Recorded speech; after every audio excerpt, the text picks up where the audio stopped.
Welcome to Weekly Digest, where we highlight the works of ministers of government as they push the administration's development agenda. The Ministry of Human Services and Social Security launched Orange Avenue as Guyana joined the rest of the world in celebrating 16 days of activism to eradicate gender-based violence against women and girls. This year's theme is Unite, Let Us Engage and Eradicate Violence Against Women and Girls. The activities will conclude on December 10. Human Services Minister Dr. Vindhya Prasad said Orange Avenue is permanent and aims to create a safe space for citizens. Today we launch Orange Avenue. I am hoping, very much so hoping, that this can be a permanent initiative where we develop an interactive space for persons to come and learn about the services offered, to bring their family, and to be engaged in such a way that we continue the conversation on ways in which we can curb violence. The Ministry of Local Government and Regional Development signed a $13.6 million contract with the North Sophia Community Development Council to develop a community center. This move ties into the government's sweeping mandate to create employment and foster community development across all areas of the country.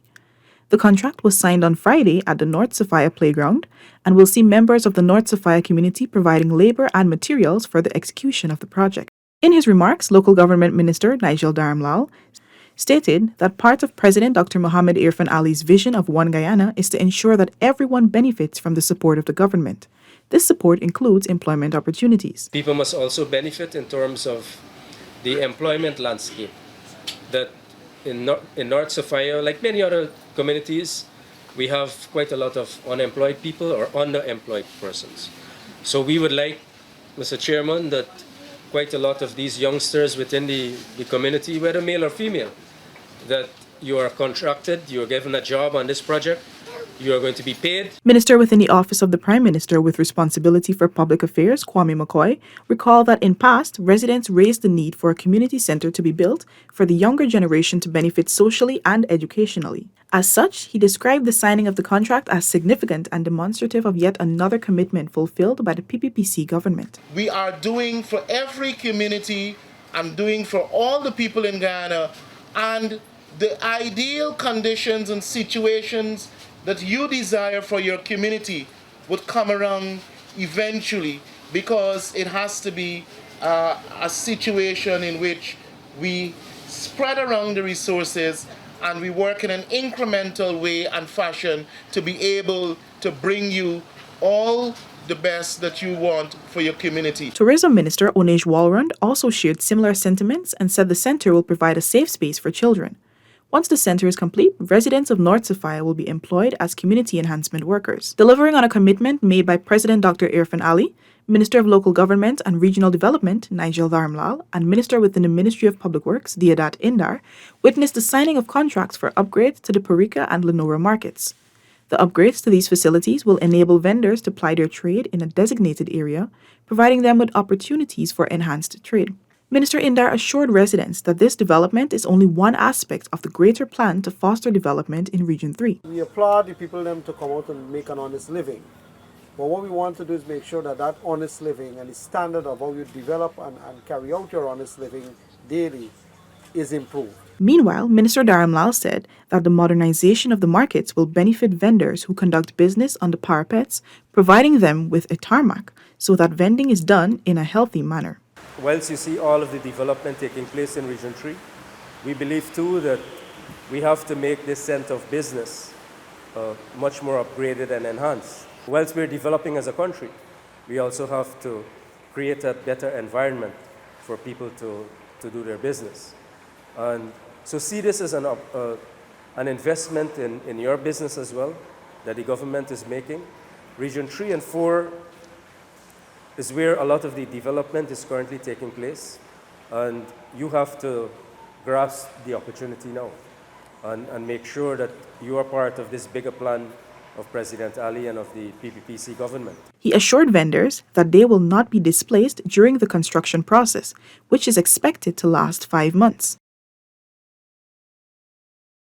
Agriculture Minister Zulfikar Mustafa on Saturday last commissioned a brand new boardroom and office for the Mahaika Abari Rice Development Scheme at a cost of $14 million. Today, with the intervention that the company has made here. They have expended close to $14 million with new offices, fencing of the offices, office material, office furnitures and things like that, new vehicles. So I hope that the farmers can have the benefit of these facilities. Earlier in the day, Minister Mustafa and other ministry representatives met with Burma rice farmers to discuss their most pressing concerns. I will ask MMA and GRD to work together. Let us get those farmers who are not cultivated, bring them together and see how we can work with them to start back production in those areas. We must get every single area cultivated this crop, and we'll work with those farmers to help to see how we can put system in place. He also conducted a walkabout in the village of Champagne to listen to the concerns of residents. A meeting is planned for the new week to identify solutions to the concerns raised. After a 2-year hiatus due to the COVID-19 pandemic, the annual school swimming, cycling, and track and field championships made a superb return to the Lenora Synthetic Track and Field facility. The event was declared open by Prime Minister Brigadier Retired Mark Phillips at a grand ceremony on Sunday. The Prime Minister said the government remains committed to improving sporting facilities to hone athletic skills. We've come a long way, and I wish to assure you that you have a government that is committed to allocating in every annual budget the money to improve our sporting facilities throughout Guyana. Minister of Education Priya Manikchand noted that the championships emulate the government's intention to empower and equip each child in the education system with the necessary tools to succeed. We want to make sure that we create and develop not only academically strong and sound students, but students who are all-rounded and confident and can hold their own on any field, in front of any instrument, speaking any language. This year marks the 60th edition of the Swimming, Cycling, and Track and Field Championships.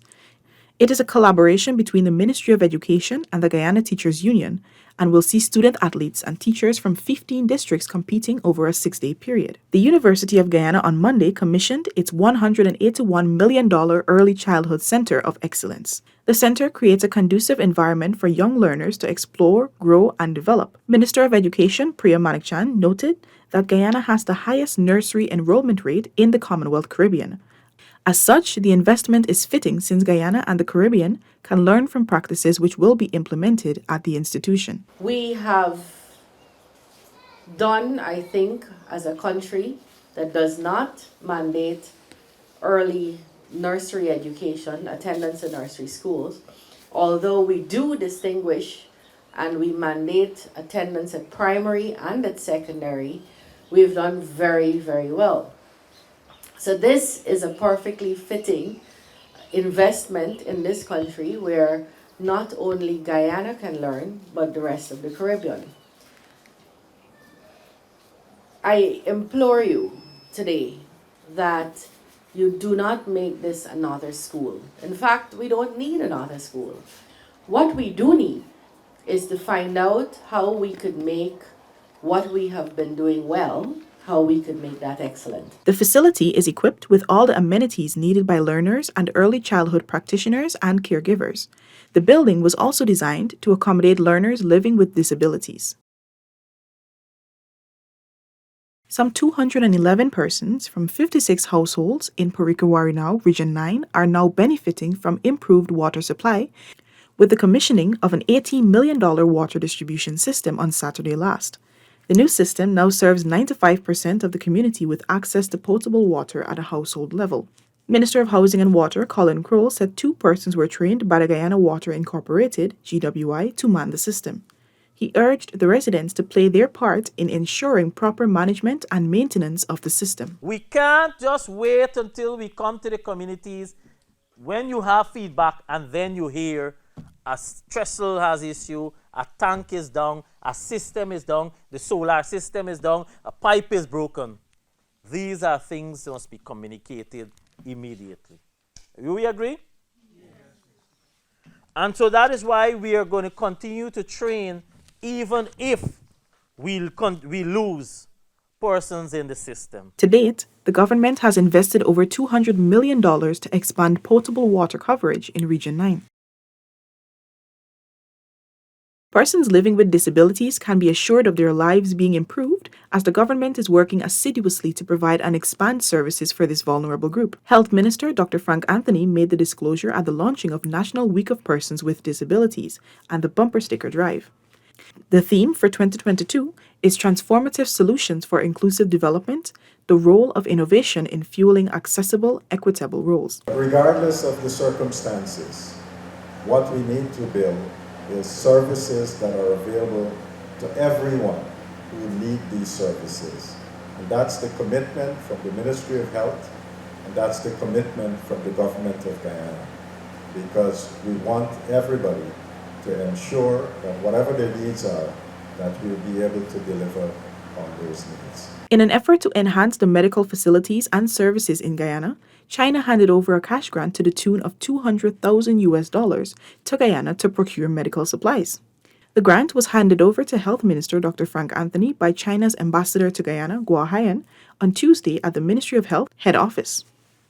Dr. Anthony, in his remarks, noted that over the years, Guyana has benefited tremendously from the Chinese contingent that would visit Guyana to work at the Georgetown Public Hospital Corporation, GPHC, and Linden Hospital. He pointed out that many Guyanese have benefited from surgeries, the Sinopharm COVID-19 vaccine, and other diagnostics. So this grant falls within that realm, and certainly we would use it to increase our preparedness for COVID-19, and we're extremely grateful to yourself, the embassy here, and of course the government of China.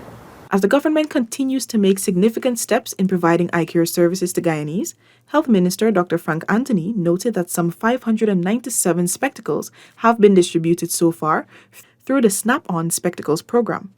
During Tuesday's COVID-19 update, Dr. Anthony noted that the government purchased 4,500 spectacles through the program. So far, of the 4,500, we have distributed 23 spectacles to those who need in Regions 10. We have distributed 124 in Region 7, and we have distributed 450 in Regions 8. The health minister said that the program will continue in various regions. Regions 1 and 9 are set to benefit shortly. We have a team that would go out into these communities. They would test everyone's eyes to see whether or not they require spectacles, and those who require it would get it almost instantaneously. So once they finish the testing, they're able to give you your spectacles right there. You don't have to wait. Amerindian Affairs Minister Pauline Sukai reminded persons that all 10 administrative regions will benefit from the investments and developmental plans of the government. This assurance was made at the Rupununi Business and Investment Exposition held recently. Minister Sukai noted that with the expansion of the tourism industry and government's investment, Region 9 is set to benefit tremendously. She said the Rupununi has great potential for the service sector, which complements the tourism industry, a sector they must explore. The tourism industry is expanding. Today we are expanding from pioneering tourism product to a much more expanding tourism destination as a country, and Rupununi can benefit. The government has also been supporting the agriculture sector in Region 9. To foster development and economic opportunities for communities in Region 9, the Rupununi Chambers of Commerce and Industry hosted the Rupununi Business and Investment Exposition Saturday last in Letem, Region 9. The exposition has returned after a 2-year hiatus due to the COVID-19 pandemic. Small businesses from Rupununi and a delegation from Brazil displayed various products at the expo. Delivering the feature address, Tourism, Industry and Commerce Minister Onish Walrand said that the government remains steadfast in its efforts to support Region 9 and small businesses. Our government remains committed to small business development all over the country, including here in Region 9. We continue to support our small and micro enterprises. This is evident by the tangible support we have offered small businesses in the region. Housing and Water Minister Colin Crowell urged the Chamber to ensure that investments continue at the community level to guarantee economic stability and growth. And this is important when we speak about development of Rupununi, development of Region 9, development of the corridor. it is important too that this transcends into the villages. And so certainly we would like for the chamber to also play a greater role in working with many of these communities, village councils, etc., so that they can maximize on their potential as to what they have to offer. The expo was celebrated under the theme Creating a Strong and Secure Private Sector in Region 9 while supporting the One Guyana initiative. The Ministry of Public Works awarded 35 contracts to contractors from the communities of Albaistong and West La Penitence in South Georgetown on Wednesday. This is the fulfillment of a promise made by President Dr. Mohammed Irfan Ali when he visited the community last month. Minister within the Ministry of Public Works, Deodat Indar, urged the contractors to hire residents, especially youths, so that the monies being expended by the government can stay within the community to foster development. You are required. Every one of the contractors that is signed here today, you are required to hire people from Albaistong together. I want to hear people from yonder, Upsa, coming in the community. That is not what we agreed on between the president and yourself. Right? Is the people from right here got to get the work done. This is what this is about. It's for us to get the contractors involved so that you make money and you get the work done through people from the community so they can make money too. Right? So the money is in the community. Minister within the Office of the Prime Minister, Kwame McCoy, noted that the government is committed to enhancing the lives of all Guyanese, and Albaistong is not left out. Our interest is about working with every community and everyone across this country because you all belong to Guyana. And we govern for all the people of this country. And I know that even after we leave here this morning, there will be those who will try to come amongst you and to create the divisions and to stir up the mischief and to say that it is only being done because of this or that or local government elections. But we are not a government for just a season. We are a government for every season. We are here to work with you. We want to see your lives enhanced. We want to see your family develop and the community in which you live become as wholesome as possible. Wednesday saw the passing of the Hire Purchase Bill of 2020, which promotes equal protection for consumers and sellers from exploitation. Minister of Tourism, Industry and Commerce, Onish Walron, presented the bill for its second reading to the National Assembly on Wednesday. In her presentation, she stressed that the bill has benefited from the fullest possible consultation and seeks to promote transparency in the business process. It enjoys broad support of major stakeholder groups, and I'm confident that it will significantly improve the commercial environment by providing sorely needed protection for both buyers and sellers under hire purchase arrangements. Agriculture Minister Zulfikar Mustafa commended the bill and noted that it will have a significant impact on the agriculture sector.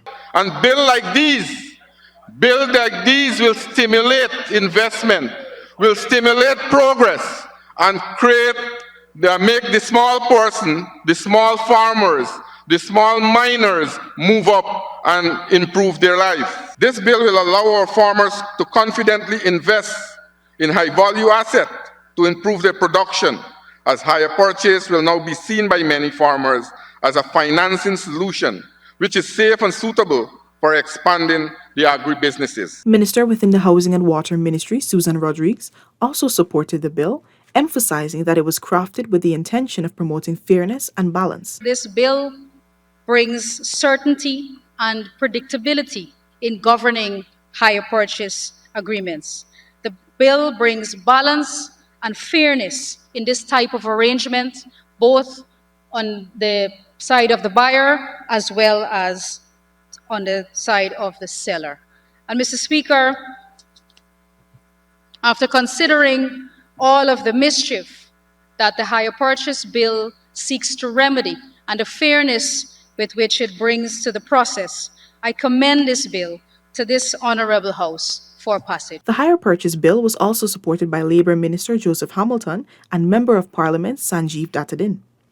Further, the Public Accounts Committee report for the year 2016 was also adopted in the National Assembly. Public Works Minister Bishop Juan Edgell, during his presentation, said that the 2016 Auditor General's report, thoroughly examined by the PAC, showed a previous APNU AFC government's failure in transparency, accountability, and good governance. We must ensure at all times that reports that come to the National Assembly that are sent to committees like the Auditor General report that is sent to the PAC is adequately, properly scrutinized, dealt with carefully to ensure we strengthen the accountability framework of this country. Meanwhile, Senior Minister in the Office of the President with Responsibility for Finance, Dr. Ashni Singh, presented a supplementary bill comprising financial papers numbers 2 and 3 to the National Assembly to address a number of urgent interventions across several key sectors, including energy, agriculture, infrastructure, and Amerindian affairs. The financial papers together amount to over $47 billion. Additionally, Minister of Foreign Affairs and International Cooperation, Hugh Todd, provided an update on the oral hearings of the Guyana-Venezuela border controversy, noting that a decision is expected to come by mid-2023. Youths across 21 communities are now benefiting from improvement to their community grounds as the Culture, Youth and Sport Ministry has outfitted their grounds with lighting.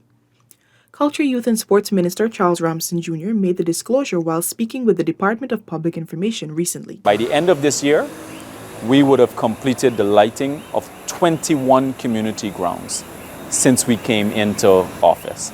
21 community grounds. And that leaves aside the stadium work that we've already finished our procurement work, and it's already starting right now. Over the 2 years, focus was put on regions 2, 3, 4, 5, 6, and 7. However, this program will now expand to regions 1, 8, and 9. In its 2022 budget, $3.2 billion was allocated for the continued development of sports, and $250 million was earmarked for the improvement of community grounds. The government remains committed to ensuring the safety and health of workers. Labour Minister Joseph Hamilton stated that for 2022, 1,298 inspections were completed for the public and private sectors. This was disclosed at the press conference for the Occupational Safety and Health (OSH) Department year-end report on Thursday at the Ministry of Labour's office on Brickdam. Minister Hamilton noted that this number also represents 85% achievement of the inspection target which was set for 2022. 184 workplace accidents were investigated, including the 19 fatalities. To date, there has been a 24% decline in the number of fatal accidents when compared with the corresponding period last year. The OSH department is equipped with trained and qualified officers to conduct workplace inspections and pinpoint defaulting employers. Employers will be instructed on the procedures they must take to comply with the law in circumstances where there are problems. This brings us to the end of this edition of Weekly Digest. For these and other government-related stories, do log on to our website dpi.gov.gy and our social media platforms as well. Goodbye.